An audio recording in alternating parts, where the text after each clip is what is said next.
আসসালামু আলাইকুম ওয়ারাহমাতুল্লাহি ওয়াবারাকাতুহু। যে মানুষটা আজ চুপচাপ বসে আছে, যার চোখ ভেজা কিন্তু মুখে কোনো অভিযোগ নেই, এই গল্পটা তার জন্য। যে মানুষটা রাতের অন্ধকারে বালিশ ভিজিয়ে কাঁদে কিন্তু দিনে সবার সামনে হাসে, এই গল্পটা তার জন্য। আর যে মনে মনে বলে, আল্লাহ তুমি কি আমার কান্না দেখছো, এই গল্পটা বিশেষ করে তার জন্য। শহরের এক কোণে ভাঙা টিনের ঘরের ভেতর একজন মানুষ বসে আছে। নাম তার রাশেদ। বয়স খুব বেশি না, কিন্তু কাঁধে বয়সের চেয়েও ভারী দায়িত্ব। চাকরি নেই, ঋণ আছে, বাচ্চার স্কুলের বেতন বাকি, মায়ের ওষুধ শেষ, আর সবচেয়ে কষ্টের কথা, কারো কাছে বলার মতো শক্তিও নেই। রাশেদ কাউকে দোষ দেয় না, সে শুধু নিজেকেই প্রশ্ন করে, আমি কি এতটাই অযোগ্য? একদিন বাজার থেকে ফিরতে ফিরতে তার পকেটে ছিল মাত্র 20 টাকা।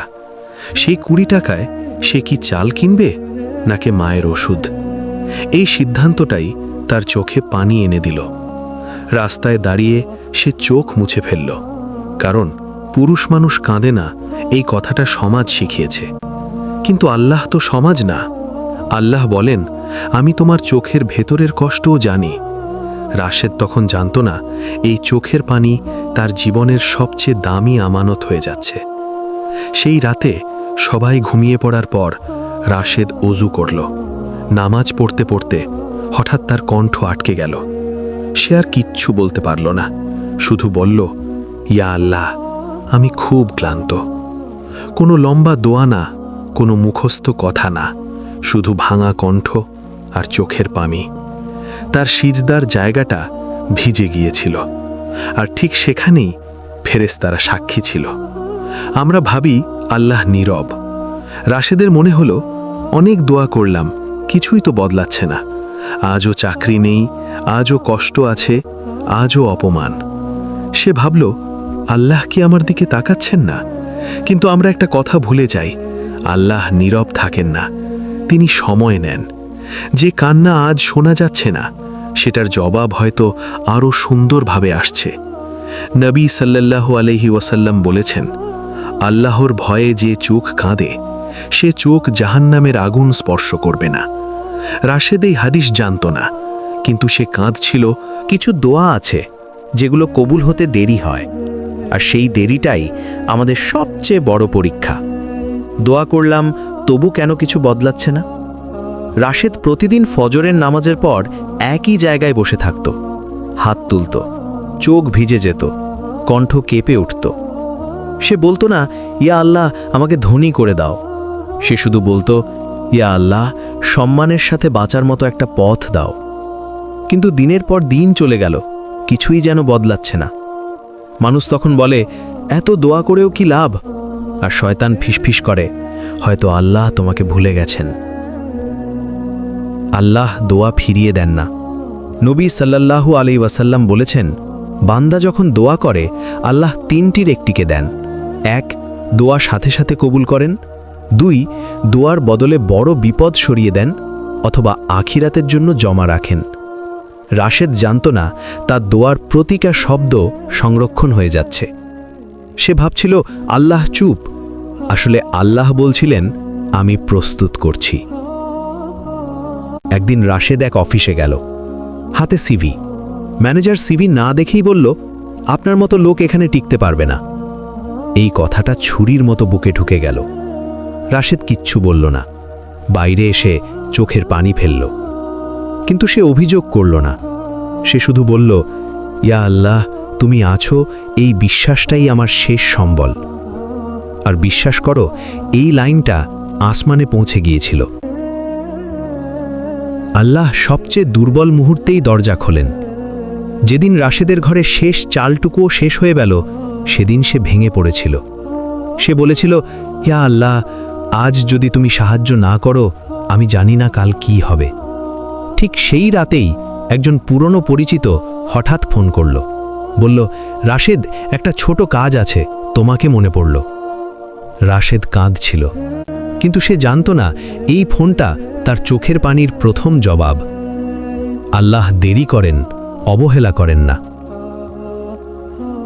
কাজটা খুব বড় না, টাকাও খুব বেশি না, কিন্তু রাশেদের জন্যে এই সুযোগটা ছিল আকাশ থেকে নেমে আসা রহমত।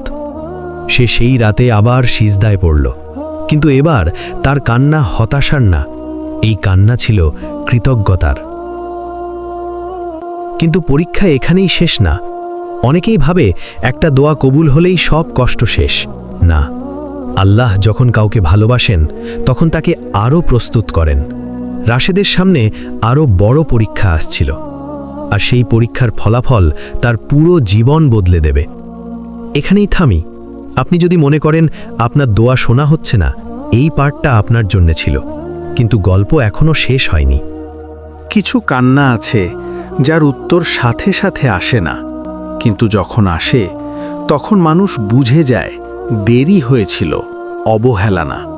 আল্লাহ যখন একসাথে দরজা খুলে দেন, রাশেদ সেই ছোট কাজটা মন দিয়ে করতে লাগলো। সে ভাবেনি এটা তার জীবনের মোড় ঘুরিয়ে দেবে। কয়েকদিনের মধ্যেই যিনি তাকে কাজ দিয়েছিলেন তিনি রাশেদের সততা দেখে অবাক হলেন। একদিন তিনি বললেন, তোমার মতো মানুষ আমি খুঁজছিলাম। এই একটা বাক্য রাশেদের বুকের ভেতর জমে থাকা সব হতাশা ভেঙে দিল। সেদিন রাতে রাশেদ আবার সিজদায় গেল আর বলল, ইয়া আল্লাহ, আমি জানতাম তুমি চুপ নও, আমি শুধু ধৈর্য ধরতে পারিনি। চোখের পানি আল্লাহর কাছে আমানত। যে চোখ একদিন অপমান আর ক্ষুধায় কেঁদেছিল, সেই চোখই আজ কৃতজ্ঞতায় ভিজে উঠছে। রাশেদ বুঝে গেল, প্রতিটা কান্না হিসাব হয়, প্রতিটা দুয়া লেখা থাকে, প্রতিটা সিজদা গণা হয়। আল্লাহ বলেন, তোমার চোখের পানি আমি নষ্ট করি না। মানুষ তখন বদলে যায় পরিস্থিতি বদলালে।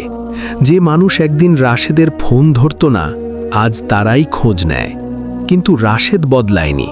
সে এখনো বলে, আমি যা কিছু পেয়েছি সব আমার কান্নার বদলে আল্লাহর দান। সে এখনো রাতের নামাজ ছাড়ে না, কারণ সে জানে যে আল্লাহ কষ্টে পাশে ছিলেন। সুখে তাকে ভুলে গেলে সব শেষ। এই গল্প শুধু রাশেদের না, এই গল্পটা যদি আপনার বুকের ভেতর কিছু নাড়া দিয়ে থাকে, তাহলে জেনে রাখুন, এটা শুধু রাশেদের গল্প না, এটা আপনার গল্পও হতে পারে। আপনি হয়তো আজ চুপচাপ কাঁদছেন, আপনি হয়তো বলছেন, আমি আর পারছি না ইয়া আল্লাহ। কিন্তু মনে রাখবেন, চোখের পানি ফেললে আল্লাহ চুপ থাকেন না, তিনি সময় নিয়ে সবচেয়ে সুন্দর জবাব দেন। আজ যদি আপনার দোয়া কবুল না হয়, এর মানে এই না আল্লাহ আপনাকে ভালোবাসেন না, এর মানে তিনি আপনাকে আরও বড় কিছুর জন্য প্রস্তুত করছেন। এই গল্পটা যদি আপনার হৃদয়ে ছুঁয়ে থাকে, ভিডিওটি লাইক করুন, আপনার কষ্টে থাকা একজন মানুষের সাথে শেয়ার করুন। আর এমন আরও হৃদয় ছোঁয়া ইসলামিক গল্প পেতে আমাদের চ্যানেলটি সাবস্ক্রাইব করতে ভুলবেন না।